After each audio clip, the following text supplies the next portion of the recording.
Muy buenas noches, muy contentos acá desde Unión TV de llegar hasta ustedes con La Noche Menos Pensada. Edición correspondiente a hoy lunes 24 de julio del año 2023. 24 de julio, Día del Ejército Paraguayo. Óscar Ferraro, buenas noches.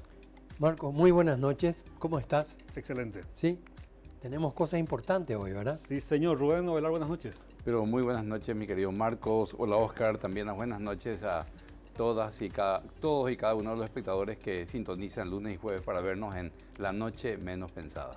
Antes de que hable Rubén, les cuento que nuestro director de cámaras, Marcelo Andreotti, hoy hace un trabajo excepcional de tecnología. Llega hasta vuestros hogares la imagen como la conocemos de Rubén Ovelar.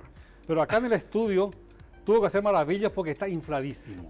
Más que un sapo, infladísimo está. Pero cómo no está inflado, está bien, inflado. Están en lo suyo. El Ganaron equipo de y nosotros Barrio Obrero perdimos. ganó. Me parece nuevamente correcto. un partido. Felicitaciones. Sí, pero lamento realmente lo que pasa con el equipo franjeado. No, es una pena. Cuando los cerdos dicen que lamenta, me parece. Pero mira, no te creemos, no te creemos. El pueblo limpista no se merece esta situación lamentable y si miramos la tabla de posiciones Bolivia está en la punta mirando atrás, sí, ya por todos los redes ya corrió. No, ojalá que mejore. Así da gusto. Pero Andreotti se pasó entre paréntesis, ¿eh? Claro, a los hogares llega la imagen real. Claro. Así como lo conocemos hasta el programa anterior. Yo me refiero pero acá le estamos viendo más que el gordo Porcel. Sí, peor. Sí. Pero yo me refiero a otra cosa, ¿eh? ¿Qué más? El programa que se pasaron anoche, Tras la Sombra, verdaderamente hermosa, fantástica. Y Marcelo, pasó ahí. Con un poco de miedo se le notaba, pero hizo un buen papel. Bueno, va con la tónica del programa. Ahora le vamos a poner a él también en ese programa. Rodrigo y Sara también, muy interesante en el programa que, bueno, hace 2 domingos ya que viene dando una sorpresa muy agradable para toda la gente que sintoniza Unión TV. Pero por sobre todas las cosas, porque eso. el programa ayer se basó en el... ¿Lo de Cerro León? Claro, lo de Cerro León, en el campamento del ejército paraguayo, ¿verdad? Que fue un momento dificilísimo, y donde murieron miles de soldados, es decir, del ejército, de todo, no solamente soldados, sino también oficiales de primer nivel. Y la parte del programa lleva un poco a la emoción, a la sensación de lo que podía suceder en esos momentos. Mucha tensión el programa. Pero no cuentes todo, porque la gente todavía puede ver a través de la página de Unión. Estoy contando solamente... Porque hay sorpresas muy especiales. No cuenta el final, por favor. Claro, pero te estaba por decir el final. No. Bueno, decía al principio que hoy es 24 de julio, Día del Ejército Paraguayo, en homenaje al natalicio de Francisco Solano López. Justamente un tema que esta noche vamos a abordar, un tema prácticamente desconocido para la mayoría de los paraguayos. La existencia de un campo de concentración durante la Guerra Grande, Rubén, Óscar. Sí. ¿Vos sabés que había un campo de concentración? Eso yo no oí de eso. ¿Y quién cuenta la historia? Los ganadores. Sí. Pero Paraguay luchó con las armas durante 5 años, pero después de 1870 sigue luchando para reivindicarse, porque realmente el tema, como decíamos, la historia escriben los que ganan. Y contra eso también Paraguay sigue luchando. Recientemente hubo una revisión a nivel de Mercosur. Sí. Pidiendo reivindicaciones para nuestro país. Han habido en Uruguay, en Argentina y seguro también en Brasil muchos historiadores y estadistas que salieron a favor de la causa paraguaya. Juan Bautista Alberdi, por poner un ejemplo, o el general Máximo Tanto, que devolvió trofeos y cosas así, ¿verdad? Pero en muchas cosas todavía se tiene postergado. Como esto, por ejemplo, ¿verdad? Como este tema de esta noche. Pero ¿sabes qué? Es También apasionante. Leí de que el futuro presidente de Paraguay, Peña, va a pedirle a Lula que lleguen a una apertura sobre los libros y sobre los datos, paraguayos. Los documentos paraguayos, ¿verdad? Ojalá. Porque la verdad, nosotros estamos... hay muchos documentos, todos los archivos paraguayos, ¿verdad?, de la guerra fueron llevados allá. De eso vamos a hablar esta noche con nuestro invitado que ya está acá en el estudio, se llama Jorge Coronel Prosman, es un historiador que nos va a hablar básicamente sobre este campo de concentración que dio inclusive lugar a la publicación de este libro y por supuesto otros detalles de lo que fue la guerra contra Ese la libro Triple se Alianza. llama Prisioneros Paraguayos en Mato Grosso, del 64 al 78. Claro, la campaña de Mato Grosso de Paraguay comenzó en diciembre del 64, si mal no recuerdo, Claro, yendo a Mato Grosso, Río Grande do Sul y Corrientes inclusive, hasta el 68, que fue cuando se retiraron las tropas paraguayas. así es. Así que se les propongo un breve corte para invitar a nuestro participante esta noche. Enseguida regresamos acá desde Unión TV con La Noche Menos Pensada.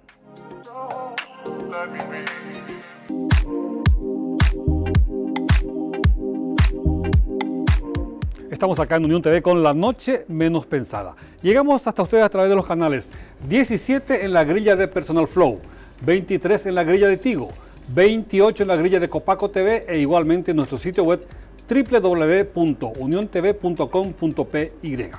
Bien, Rubén, Oscar, tal como comentábamos recién, ¿verdad? Es sorprendente este tema. Yo todavía sigo sorprendido, ¿verdad?, de que Sí, claro. haya habido un campo de concentración durante la guerra de la Triple Alianza. Increíble. Bueno, ya está aquí en nuestra mesa de trabajo Jorge Coronel Prosman, una persona a quien lo conozco hace mucho tiempo. Gracias por estar con nosotros, Jorge. Y por supuesto, ¿cómo fue que se dio este tema de un campo de concentración en plena guerra de la Triple Alianza? Y ¿por qué estuvo tan escondido el tema? Nos imaginamos, ¿verdad? Sí. Buenas noches. Buenas noches, ¿qué tal? ¿Cómo está? Un gusto a todos. Sí, es un tema, como le puso el título, el reportaje en página 12, que dice una historia silenciada. Sí. Y sí, era un campo de concentración, y lo tenían allá los paraguayos. ¿Dónde estaba el campo de El campo, concentración, Jorge? Mato Grosso, cuando eso era todo Mato Grosso, ¿no? Después se dividió Mato Grosso Sur y Mato Grosso Norte. Todo eso era Sí. antes Mato Grosso. Y la Sí. capital era Cuyabá, la ciudad más importante de toda esa, prácticamente la única ciudad grande, ¿verdad? Frente a Cuyabá está bordeada por el río Cuyabá, que desemboca en el río Paraguay, ¿no? Y enfrente hay una especie de bañado ahí, ¿verdad? Y ahí le pusieron enfrente, se puso el campamento militar y a un costado así el campamento de prisioneros. Está, digamos, enfrente a la... Después creció eso y se convirtió todo en un barrio de Cuyabá. Y hoy, hace unos 70 años por ahí, se convirtió ya en la ciudad, Barcia Grande, que hoy es la ciudad industrial de Mato Grosso, la segunda ciudad, después de Cuyabá, es la segunda ciudad más importante del Brasil. Pero su origen son los prisioneros que quedaron ahí. El ejército brasilero ya recupera Corumbá y compañía. Eso fue durante, perdón, la incursión paraguaya hacia Mato Grosso. En el Sí. 64. En el 64 empieza, pero el campamento se crea más o menos a mediados del 65. Con los primeros prisioneros. No. Se instala primero el campamento militar. Ujú.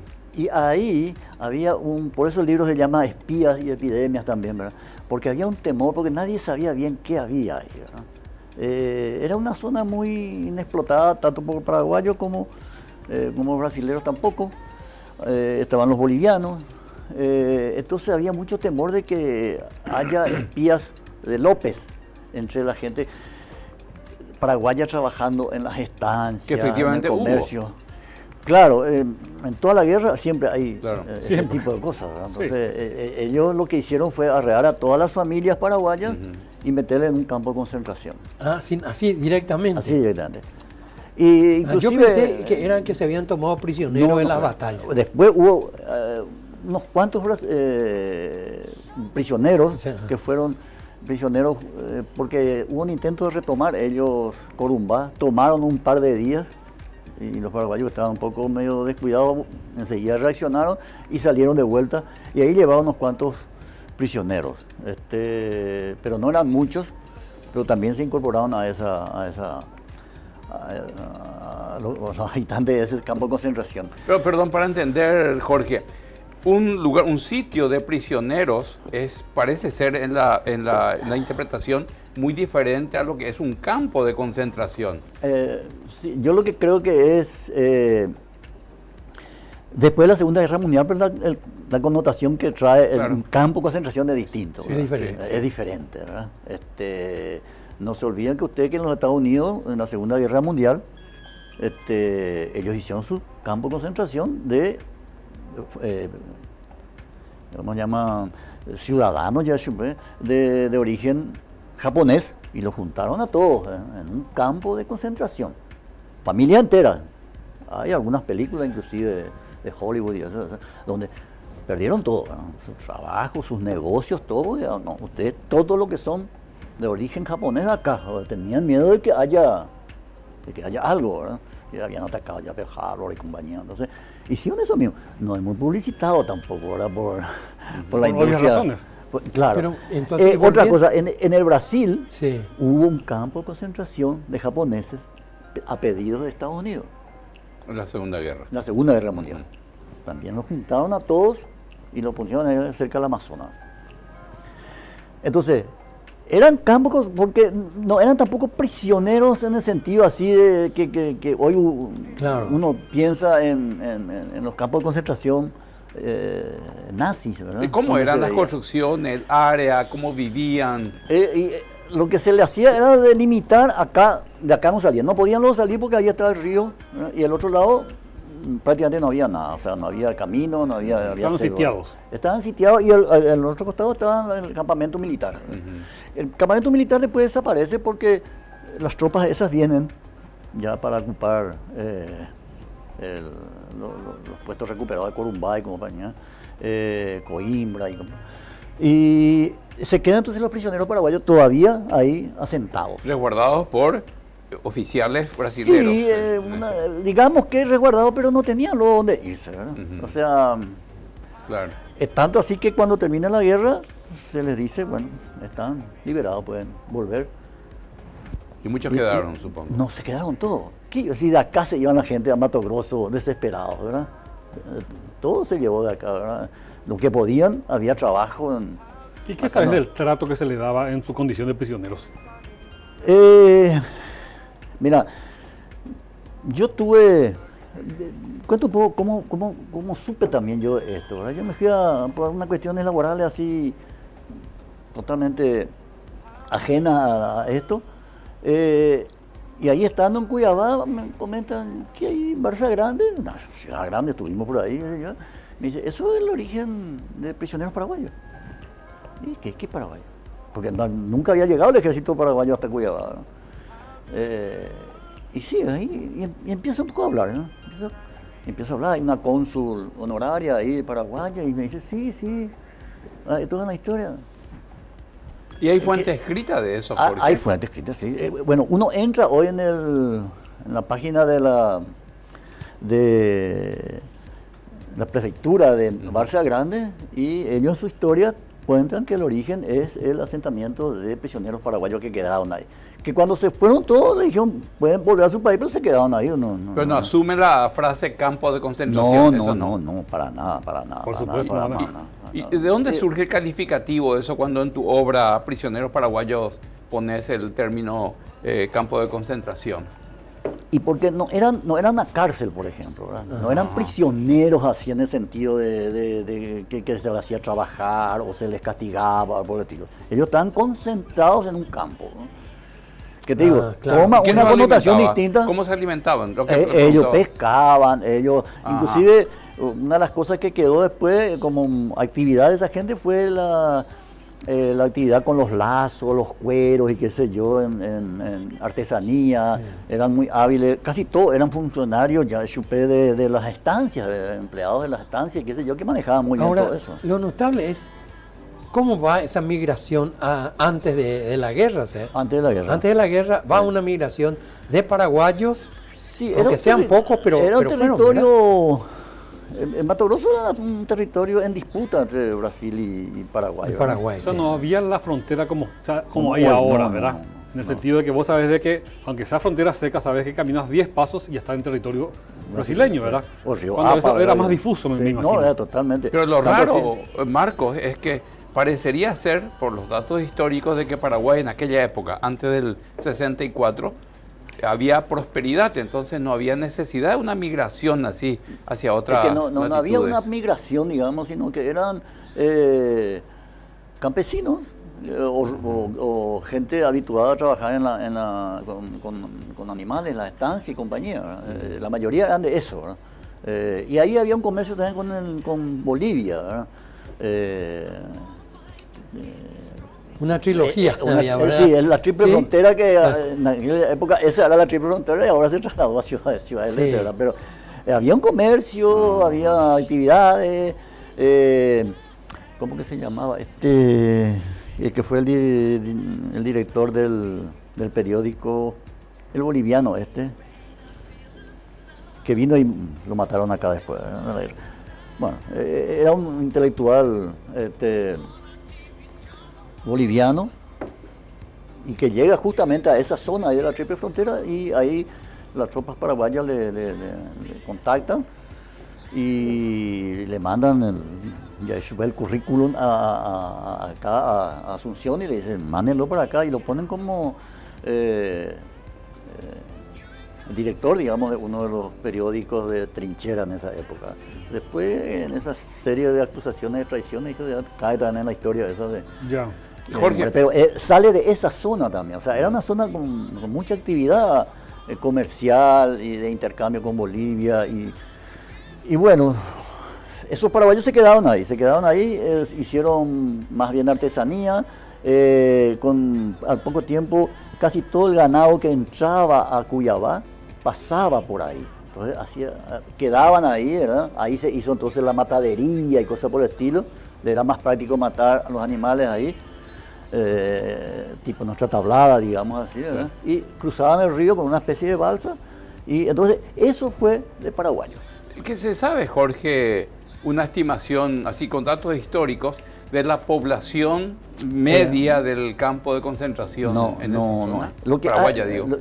Yo me fui, yo hice 5 viajes a Cuyabá, después de eso, ¿verdad? Sí. Porque encontré eso, empecé a hablar, me fui a entrevistar con el intendente de Barça Grande, me entrevisté con la gente de la curia ahí de Cuyabá, porque Cuyabá es la que tiene todos los registros, y también llegué al archivo del estado de Mato Grosso. Es un archivo fantástico, con muchas cosas, pero muy poco organizado, ¿verdad? O sea, no tiene, no hay No está forma de sistematizado. no tiene un listado, no está No tienen clasificado, no índice, tiene así, índice. completamente. Hay algunas cosas que a ellos sí les interesa, ¿verdad? La tradición, qué sé yo, de ellos fueron...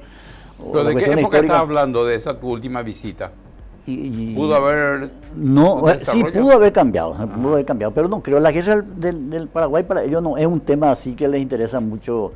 Eso hablando también con la academia de allá, los profesores y cosas por el estilo, que conocen, y por eso yo digo, este tema fue silenciado, pues ellos todos sabían ese origen, nadie publicaba. Es que es vergonzante para ellos. Claro, Sí, claro. No. Por Para los supuesto, tres no, países, por me supuesto. Para los tres Oye. países. Sí, Sí, sobre claro. todo para... Y una cuestión así que era incómoda para ellos. Y bueno, Sumarle a eso la palabra genocidio, que es muy fuerte. Sí, sí. Es un y pasivo muy grande que tienen ellos. hay alguna gente que, profesores, otros entusiastas de la historia que tienen sus asociaciones y cosas por el estilo, y hay que escribieron sobre ese tema. Así, pequeños comentarios, pequeños artículos, cosas por el estilo, más de eso no. Brasileño. Pero mencionan documentos.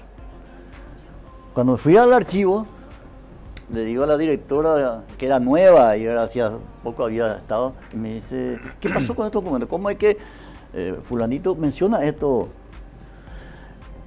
Y así, fuera de micrófono me dice, desaparecieron los documentos. Eso está en manos privadas. Gran parte de esa documentación está en manos privadas de gente que le gusta la historia, que tiene su propio archivo.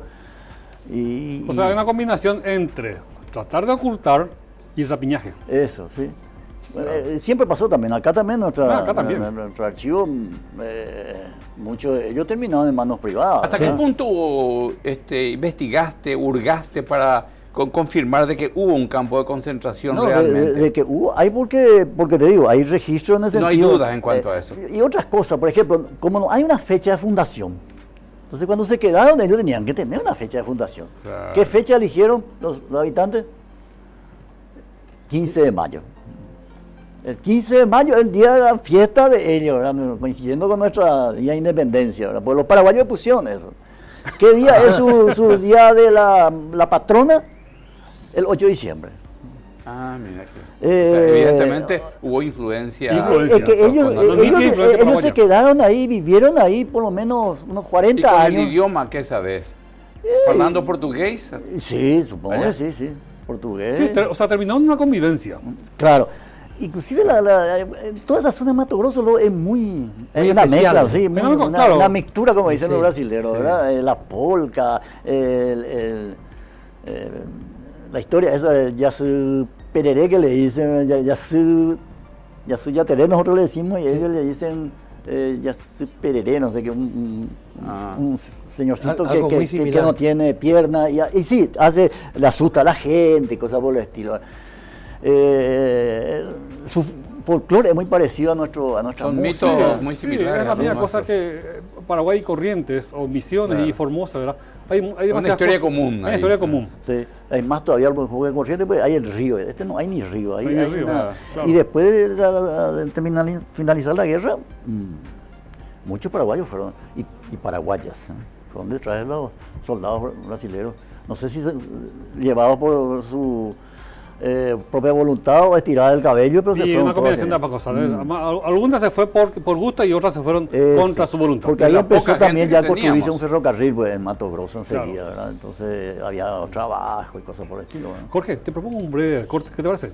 Enseguida regresamos acá desde Unión TV con La Noche Menos Pensada.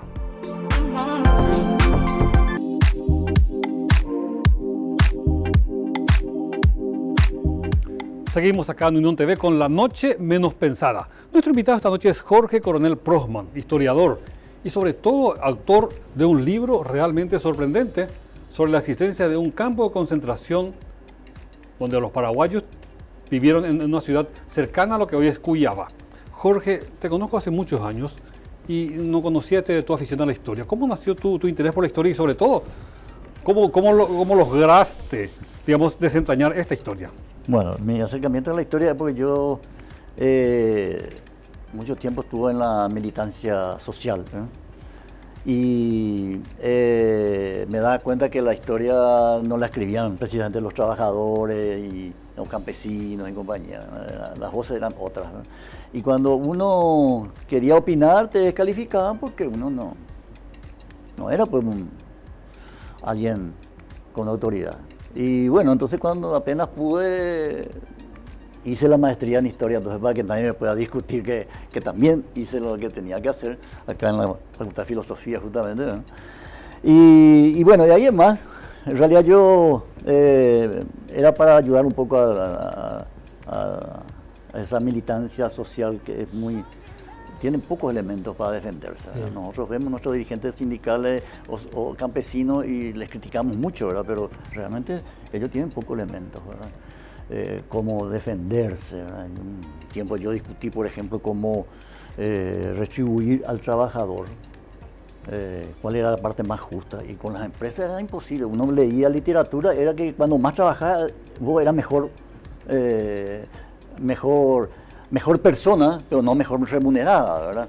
Entonces, o trabajos peligrosos, por ejemplo, como usar computadora, todo lo que uno leía era de que no es que te hacía mal, te hacía bien, desarrollaba, fortalecía tus ojos, la pantalla y cosas por el estilo, ¿verdad? Entonces, era difícil para un dirigente sindical o campesino. Entonces, ese tema en particular... Entonces ahí fue que entré en la parte formal de la historia. Y con este libro yo conocí esa historia, empecé a investigar, escribí un par de artículos sobre eso, todavía muy en pañales así. Y ahí es que me dice un profesor italiano o brasilero, él enseñó mucho tiempo, ahora vive en Italia hace años ya. Me dice, coronel, usted tiene que publicar esto porque se va a tergiversar esta historia, va a aparecer otra versión como ya pasó. Y, ¿Existen versiones contrarias a lo que manifestás en el libro, Jorge? Formalmente no, Ajá. pero cuando después presentamos este libro, yo presenté en un congreso de historia en Mato Grosso, Opa. donde hay una presencia militar fuerte, ahí es frontera, ¿verdad? Entonces, hay una presencia militar y el auditorio estaba formado por muchos militares y también los disertantes, muchos eran en el congreso, aprovechando que... ¿No que te era ahí. detuvieron ahí? ¿No te dejaron preso? No me detuvieron, pero hubo una polémica fuerte. ¿Ah, sí? Sí, viene. Bueno, pues El primero en el pasillo viene y me dice uno, yo no sabía quién era, después me dijeron que uno de los comandantes ahí me dice que Era el fusilero, creo que de... me dice, no, usted no puede publicar una cosa como esta. Upa. Justamente la palabra esta de campo de concentración. Ah, sí. Porque eso era otra cosa, era una convivencia armónica y está bien. Pueden decirlo. Yo tampoco acuso acá de que fueron maltratados ni nada por el estilo, pero vamos a escribir sobre eso, ¿verdad? Al terminar el Congreso se quiere hacer una declaración formal, así, entre todos, que íbamos a firmar brasileños, argentinos, uruguayos, paraguayos, donde se pedía profundizar en los temas presentados en el Congreso, a los archivos y cosas por el estilo, y a las municipalidades y qué sé yo. Y el brasileño dijo, no vamos a firmar eso. Vamos a firmar cualquier otra declaración así, live, pero una cosa que diga, investiguemos más, porque no siquiera se mencionaba este tema, sino que a raíz de las presentaciones se pide que se ponga mayor énfasis en apoyar en las investigaciones. Ellos interpretaron que era de este tema. Y al final no se firmó, salió así una declaración formal que nadie firmó. Jorge, haciendo un poco de historia y recordando, el apresamiento del buque Marqués de Olinda acá en Asunción fue un poco meses antes del inicio de la campaña de Mato Grosso de Paraguay. Claro, sí. La guerra comienza formalmente para Paraguay en el 64 cuando los brasileros invaden el Uruguay, ¿verdad? Pues hay una nota ahí de recién López hubo declaración de guerra. Claro, o sea, el 30 de agosto manda a López diciendo la invasión de Uruguay significaría un motivo de guerra. Claro. Sí. Pero la No campaña, hacen caso eso y invaden, ¿verdad? pues la campaña de Mato Grosso fue antes, No. Ahí, iniciada por Paraguay. no, eso fue ¿A posteriori 30 de agosto es la carta en octubre se da la invasión de los brasileños al Uruguay. Sí. Y en noviembre se apresa el Marqués de Olinda. Sí. Y ahí va la campaña. Y ahí a empieza, Mato y en Grosso. diciembre ya estamos en Mato Grosso. Jorge, pero volviendo a lo que hablaste recién sobre esa declaración, la verdad que la bibliografía de la guerra por el lado brasilero no es tan extensa, ¿verdad? Yo no... Monocordes, es de una sola... Una sola línea, ¿verdad? Nosotros fuimos... Que no se habla de lo que fueron el incendio de los hospitales, por ejemplo. No se habla de la matanza de los niños a Costañú o del o algo asesinato. así. Fíjate que siempre hablan de la muerte de Mariscal López. Sí. Yo hace unos años reivindico el asesinato de Mariscal López. Porque es un asesinato. presidente de la República del Paraguay, comandante en jefe del ejército, rendido, herido, rodeado por un batallón de brasileños y muerto con una balazo en la espalda. Pero él no fue rendido, él no se rindió. No, pero ¿Qué iba a hacer con...? claro, que está rodeado de la historia de esa que soldados. sacó su espada y No. dijo... En el informe oficial de la muerte de Mariscal López, el general Cámara tuvo que hacer 3 versiones. La primera hizo en 24 horas, diciendo, lo atrapamos, Lo liquidamos. no se Se quiso rendir y se murió. Y Claro. lo matamos. Dice. Y Tamaratí dice, no, espera, pues, no puede decir una cosa así tan burda.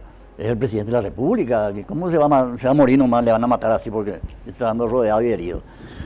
Entonces, 15 días después hace otro informe, donde va poniendo algunas cosas más, pero dice otra vez que en su presencia es muerto el mariscal.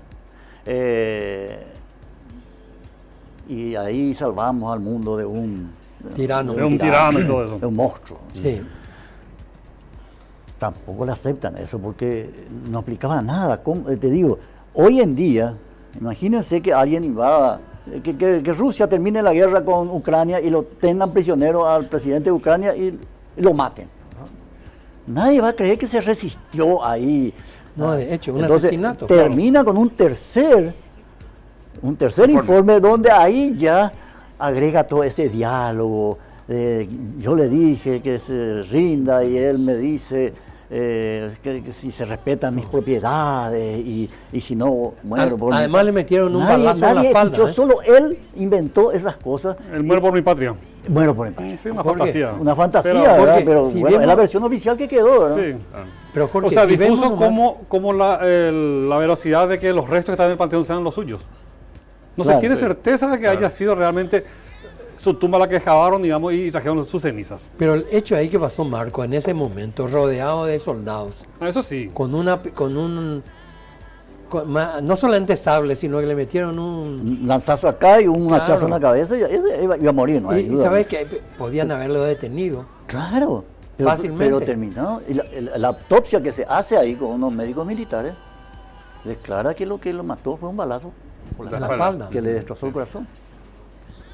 Decime, ¿Ustedes Jorge, escucharon alguna vez que fue un balazo? ¿No? ¿Verdad? Jorge. Se habló, así, el lanzazo Un ese lanzazo, chicoleado. muero por mi patria, era. Jorge, contá un poco. ¿Este libro está en venta en el Brasil? No. Creo que fue a la hoguera. Sí, ¿verdad? Fueron Posiblemente ejemplares hicieron fueron a la una hoguera. gran fogata. Lo que decía un poco es de la historiografía brasilera de la guerra.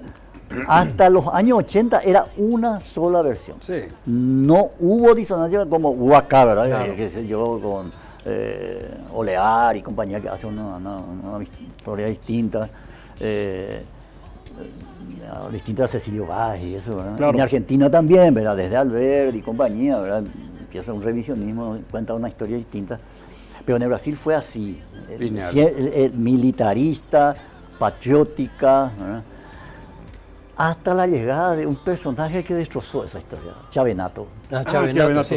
Chavenato. Yo hace poco leí un libro, por eso digo, están apareciendo cosas interesantes, una tesis de doctorado sobre el impacto que tuvo Chavenato con su libro en la historiografía brasileña. ¿Verdad? No solamente, porque su libro deja muchas lagunas, ¿verdad? Cita muchas cosas que no sabes si es cierto, no hay, históricamente en la historiografía difícil.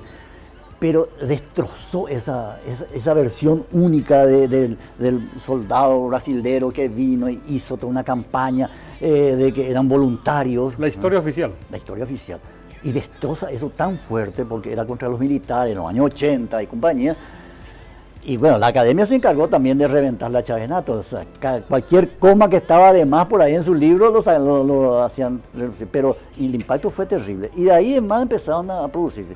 Hoy en día hay una buena producción académica en San Pablo, en Mato Grosso, en Río Grande do Sul, sobre la historia contada con otras otra visión, miradas. ¿verdad? Sí. Sobre todo hay una lectura también mucho de influencia del marxismo y compañía que para nosotros acá está muy lejos todavía de eso en la universidad, ¿verdad? Pero en San Pablo compañía es fuerte esa discusión, ¿verdad? Entonces hay una óptica distinta. Y en Argentina ni qué decir, ¿verdad? Hay varias cuestiones. En Ahí Argentina se mucho mezcla mucho la pelea contra el mitrismo, ¿verdad? Mitre versus Sí, sí. federales contra unitarios, ¿verdad? Pero Entonces, hay una cosa, Jorge, que lo más triste de todo es que en ANA se llaman los Archivos El archivo Nacionales ANA. de Asunción. ¿Dónde están esos? Están en Río de Janeiro. no, ya están acá. Acá. Pero Todo- no el todos. archivo, después de la batalla de Piribebuy, cae todo el archivo nacional Sí. y es llevado a Brasil. A Brasil. A Brasil por, ¿cómo se llama? Que era canciller de Brasil. Pero no le lleva al Brasil, lleva a su archivo, ¿verdad? A su biblioteca. Y organiza todo eso y creo que fue con ahí cercano a la firma de Tratado de Itaipú, 80 y algo, devuelven Sánchez Quel llegó a escribir un libro sobre los 80.000 documentos paraguayos de Brasil. Sí, Sánchez Quel y hay varios. Oleari también se quejaba. Se Efraín devuelve Cardoso. todo. No sabemos, porque no sabemos Nunca qué es lo se que sabe había y si qué va es a lo que ser no todo. había. Claro. Yo creo que no se devuelve todo, Jorge. Yo creo que más que lo que no están posiblemente son documentos brasileros, donde sí pueden estar descritos algunas cosas, porque del lado paraguayo posiblemente hay muy pocas cosas que podamos decir, acá se demuestra esto. ¿verdad? Claro. Pero sí debe haber documentos de la Armada o del Ejército brasilero. Según dicen la gente que consultó, en Itamaraty no hay gran cosa en Itamaraty, pero en los archivos del Ejército sí yo creo que puede haber cosas bastante graves, ¿verdad? ¿Hay archivos secretos todavía? ¿Qué se sabe? Yo creo que sí, no te puedo decir porque nadie te va a decir eso es secreto, ¿verdad? Pero yo creo que como todas las... Por ejemplo, está el famoso cañón cristiano, Sí, que eso aún no, ellos no devolvieron eso. Después está la espada creo que era la espada del mariscal y muchos otros documentos que aún están, que eran documentos muy importantes. sí, Y, el cañón sí, cristiano. eso dijeron algunos historiadores paraguayos, ¿verdad? Habría que preguntar un poco bien. El cañón cristiano está en exhibición.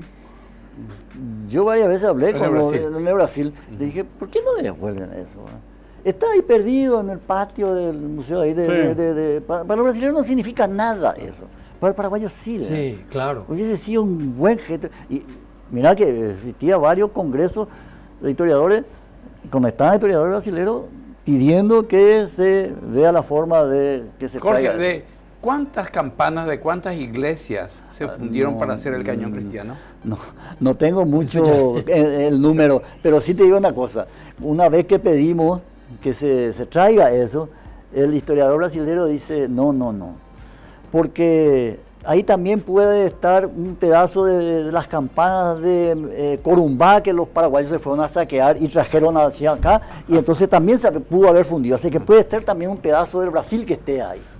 El tanque boliviano que estaba ahí frente al Congreso, por ejemplo, se devolvió. Se devolvió, fue devuelto. sí. Un gesto era muy valioso. Ahora, yo diciendo que el tema del cañón cristiano, por el nombre, ¿cómo le va a llamar cañón cristiano para matar cristianos? ¿Verdad? ¿Verdad? Medio- Y sí, pero pero de todas maneras es una reliquia que es que acá lo vamos a valorar muchísimo, Claro. posible. Digo, yo Pero también. lo que nosotros vamos a valorar más es que se llegue a sacar todo lo que ellos hicieron, la masacre que hicieron.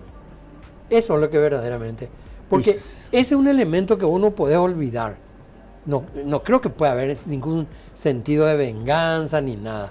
Pero, ¿no? pero sí, no se puede olvidar. Porque lo que han hecho, la masacre que han hecho las tropas brasileras, Sí, están los lastimosamente hospitales tenemos- enteros incendiados con gente adentro. Sí, lastimosamente tenemos también historiadores paraguayos que niegan esas cosas y apoyan la posición Brasilera. aliancista, te voy a decir, Aliancista. la historia de los triunfadores. ¿no? ¿Pero quién puede negar el incendio del hospital de Piribel? Pero se niega inclusive no se que niega. hubo holocausto, Rubén. Sí. Más reciente todavía. Más niegan. reciente, Sí, hay gente que niega. Lo que te dicen es no, ese hospital se pudo haber incendiado, pero No ellos. No ellos. Claro, qué bárbaro. Entonces ya, y lógico, no hay fotografías, no hay datos, Claro. ¿verdad? La versión así que dicen más es, se dispararon cañones con chispas y eso era de paja y se pudo haber incendiado. Jorge, hora de corte. ¿Vale? Enseguida regresamos acá desde Unión TV con La Noche Menos Pensada.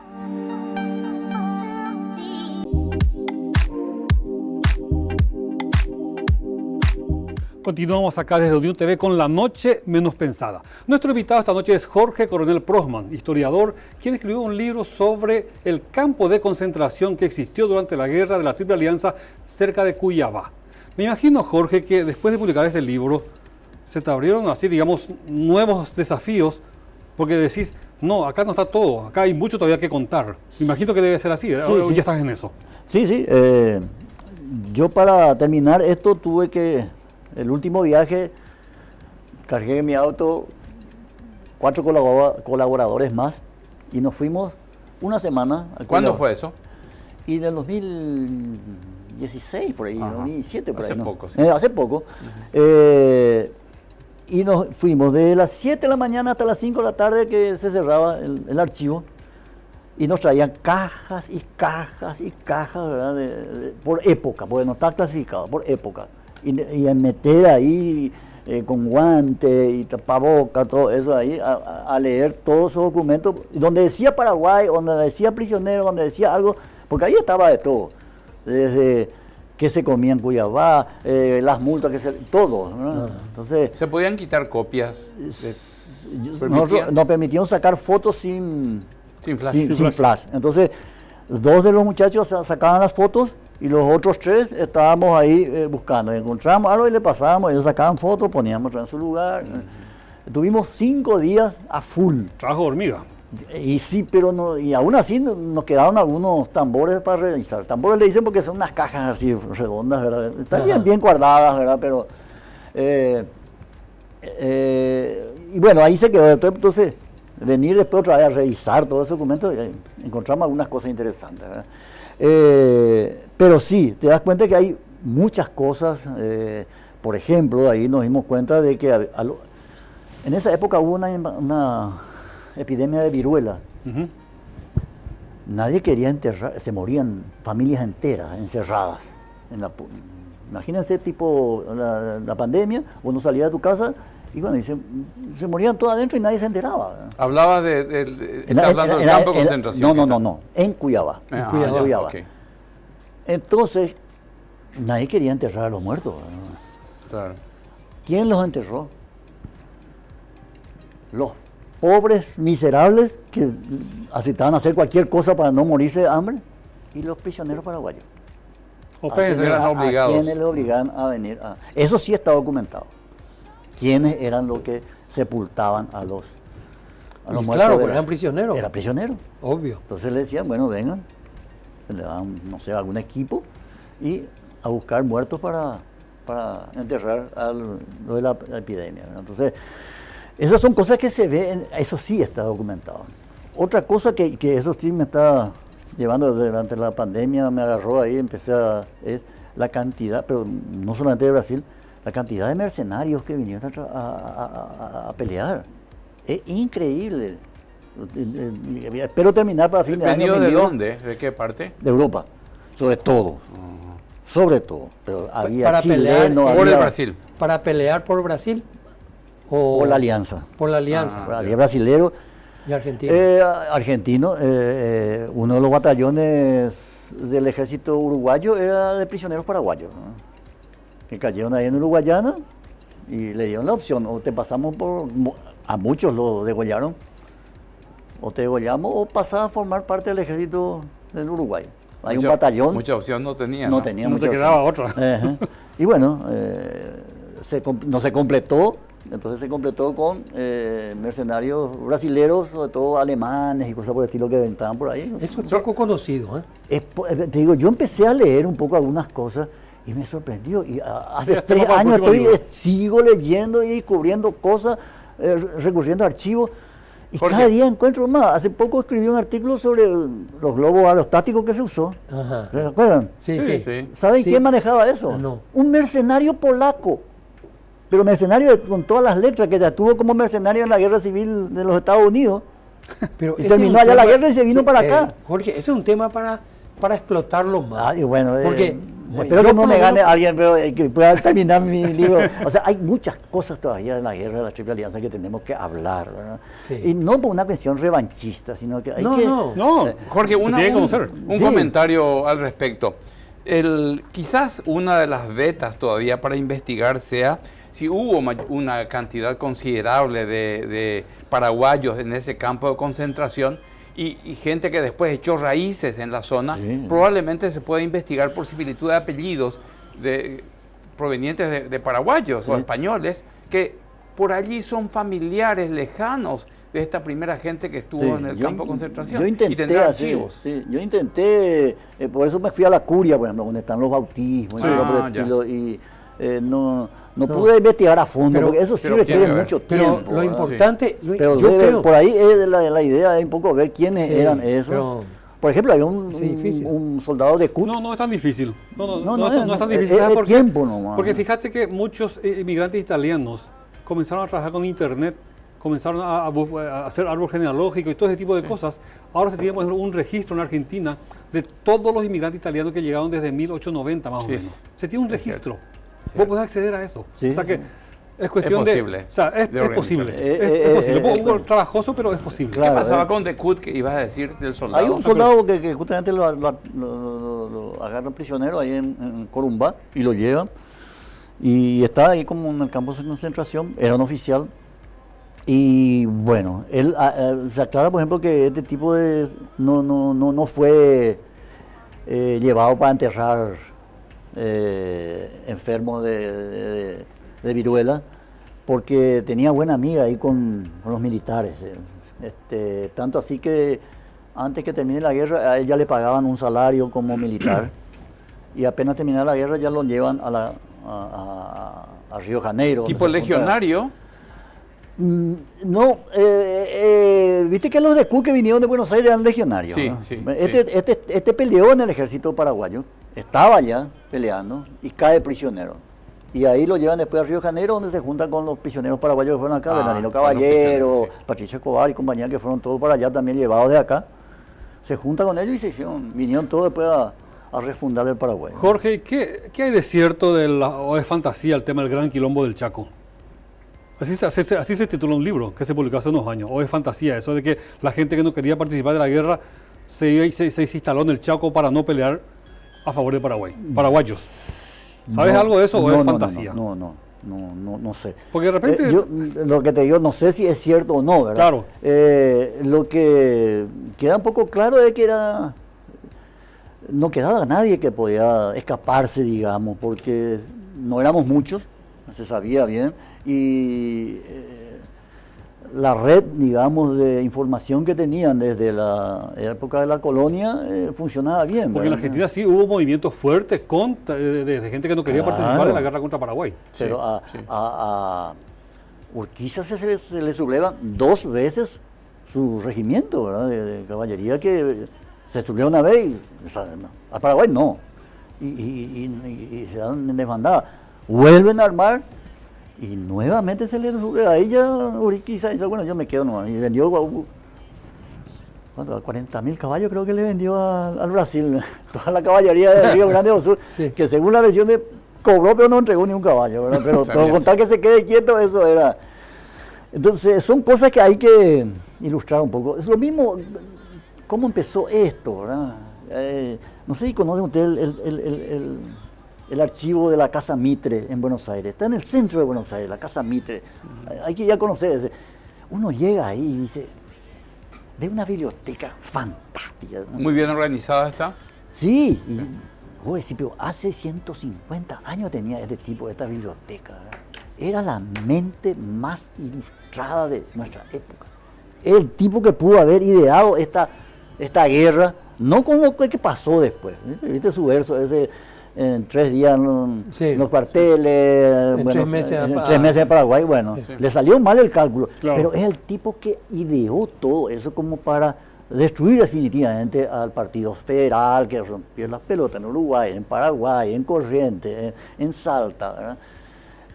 Para mí es la únicamente bien lúcida como para ver organizar eso, porque decir que esto fue cosa del azar nomás, o como dicen muchos de nuestros legionarios, ya Chupé, que López luego tenía un mal carácter, que tenía dolor de muela, estaba todo el día en pedo, entonces hacía cosas desastrosas, ¿verdad?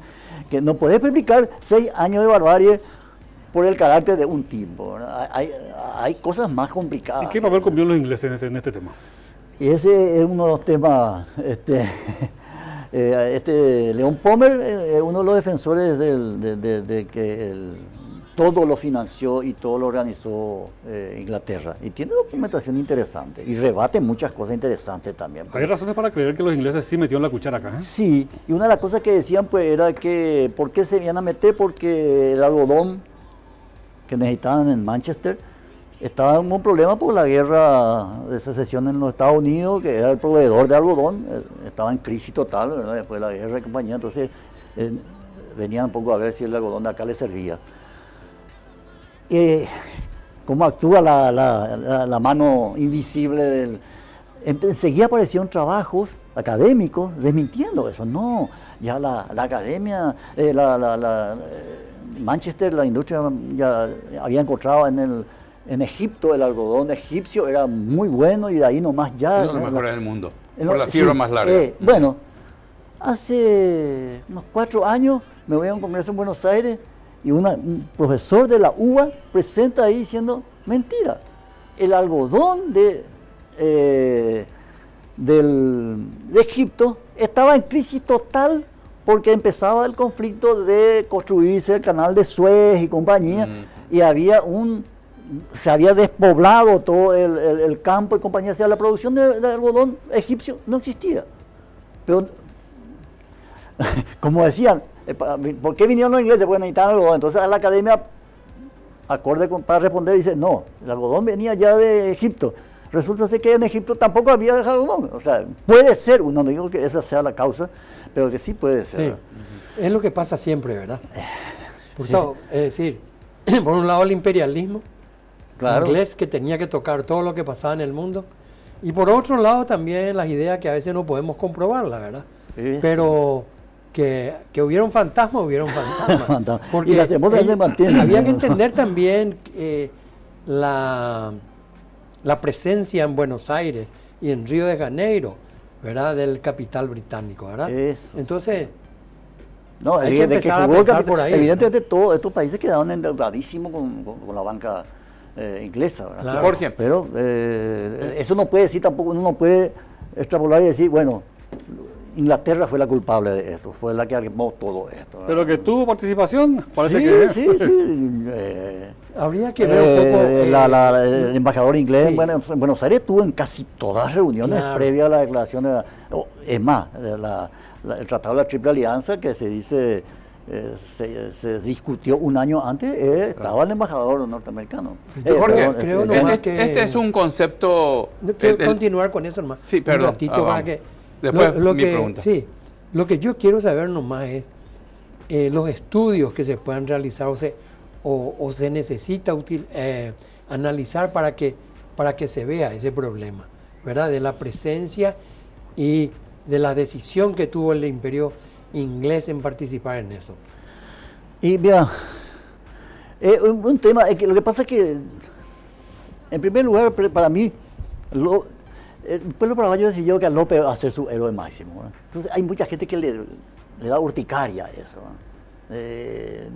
porque por algún motivo, por motivos políticos, ideológicos, históricos, no quiere saber nada de que López sea nuestro héroe.